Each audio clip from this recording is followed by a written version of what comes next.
man. We back in here. Let's see what we got coming up first. We got WWE is tweaking right now.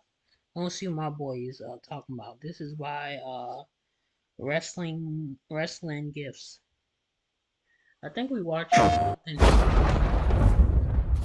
Batman, Green Lantern, The Flash. So I woke up this morning and I got myself a gun, and when I looked at my phone, I was just bombarded with notifications, and this morning has been hectic in the world of the WWE to say the least. Yo, news is just dropping left and right. Last night's Raw had a segment that had me taking my shirt off and beating my chest like a caveman. It is safe to say that the WWE is tweaking, so let's talk about it. Starting in January 2025, a year from now, Raw is officially moving to Netflix. Yes, you heard that right. A sentence I never thought I would hear in my life. I never thought I would see the day where I'd be watching Cobra Kai and the next second I can just switch to a live episode of Raw. What is going on? This is huge, this is gigantic, and on so many levels. Like, first up, straight up, we're getting Raw on Netflix. That alone is mind-blowing. And this isn't just in the US, no, it's all in North America, the UK, Latin America. Every single week, 52 weeks in a year, for 10 years, Raw is on Netflix. The longest running episodic, whatever the hell they say it is going to streaming. And not just any streaming platform, it's not Amazon Prime, it's not Peacock, not some random one that you never heard of. It's going to the biggest one in the world, the streaming platform that has become a verb. Your grandma is now going to be able to press the Netflix button on her Roku remote and watch Raw live every week. Congratulations. 10-year deal, $5 billion. Honestly, it's crazy, it's unbelievable. The exposure that this will bring to the product is going to be next level. Think of how many people this very second, right now, while they're eating their lunch, are going to open up Netflix to watch something.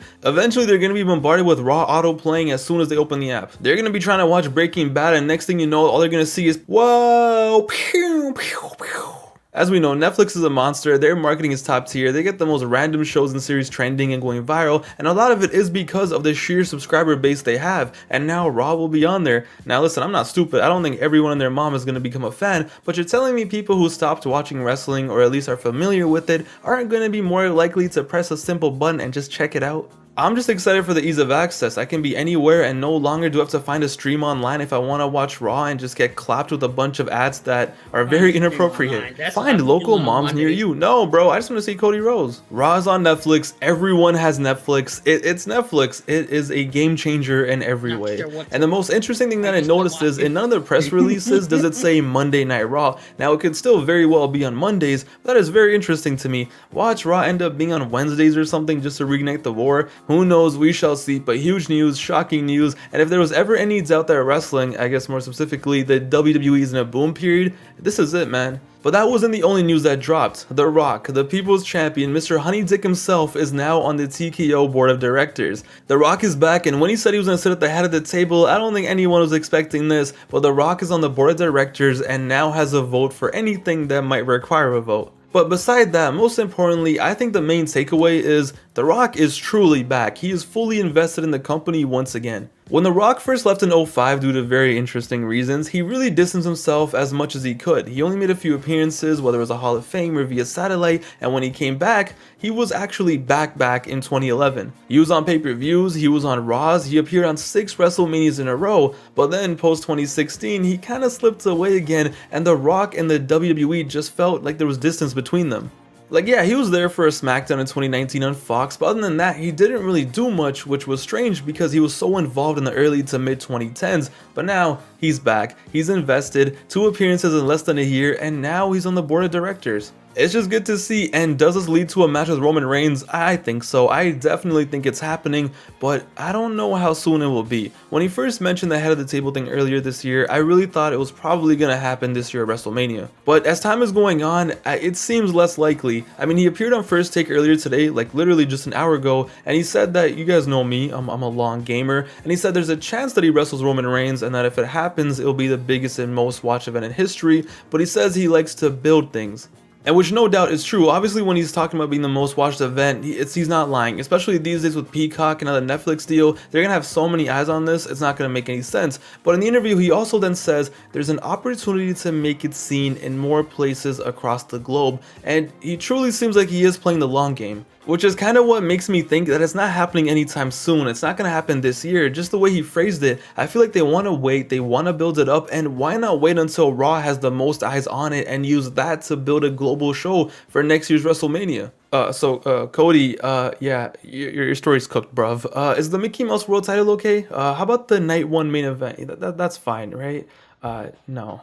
Deep down, I still hope they do the right thing and they have it non-title. There is no need for that match to have the title. But anyway, Netflix is on board, The Rock is back, and he is truly back. Well, what else is popping? Well, a Japanese wrestling magazine tweeted this out and implied that Okada is very close to signing with the WWE and is likely NXT bound to work with Shawn Michaels. Now, this is, who knows what this is. This source is still a source. It's still a reputable source, not some random fake account. It's a legit outlet, but at the same time, you gotta take this with a grain of salt. But yo, the main takeaway is where there's smoke, there's fire, and the fact that there's more news spreading around that Okada might actually be coming over to the WWE, it's pretty crazy. My hunch still says AEW, but I would love it. I would love to see Okada in the WWE with their presentation, and if they push him seriously, it would be so magic. Lastly though, what about that promo last night? Ladies and gentlemen, that you already know what I'm talking about. That promo last night made me electrified. That promo last night made me feel some type of ways watching wrestling that I haven't felt in a long time.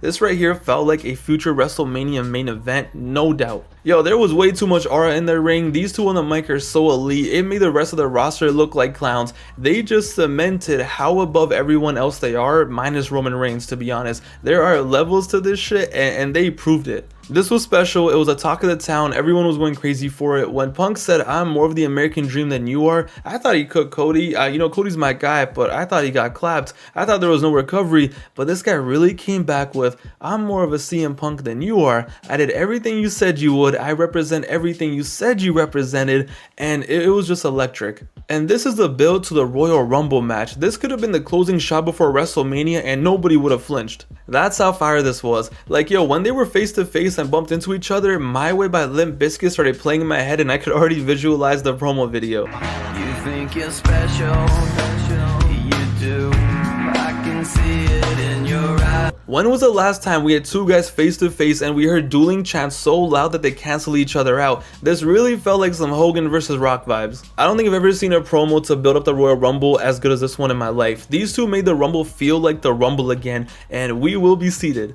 So the question is, who's winning? Cody, Punk, or shit, even Gunther's in there. It's so wild because you can make an argument for all three of them and they all make sense. Cody is Cody, he's trying to finish the story. CM Punk, he's trying to finish his own story at main event WrestleMania, and you already know his feud with Seth, it's gonna feed families, the seeds are already planted. And Gunther, like, dog, no storyline, no nothing. This homie is just straight up unbeatable. That itself is his story. And don't forget, last year in the Rumble, he came in second. And in kayfabe, it took a miracle by Cody Rhodes, including a low blow to take him out. He is booked so strong, like such a monster. He doesn't lose. He could barely get eliminated last year from the Rumble. He's either winning this, or the only guy who's gonna take him out is Brock Lesnar. And either way, we're gonna be winning.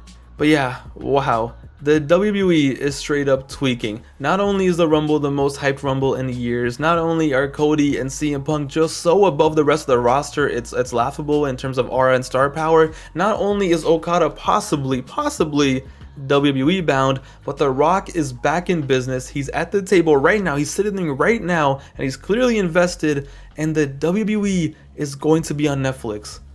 And thank y'all for watching. I'm gonna see y'all in the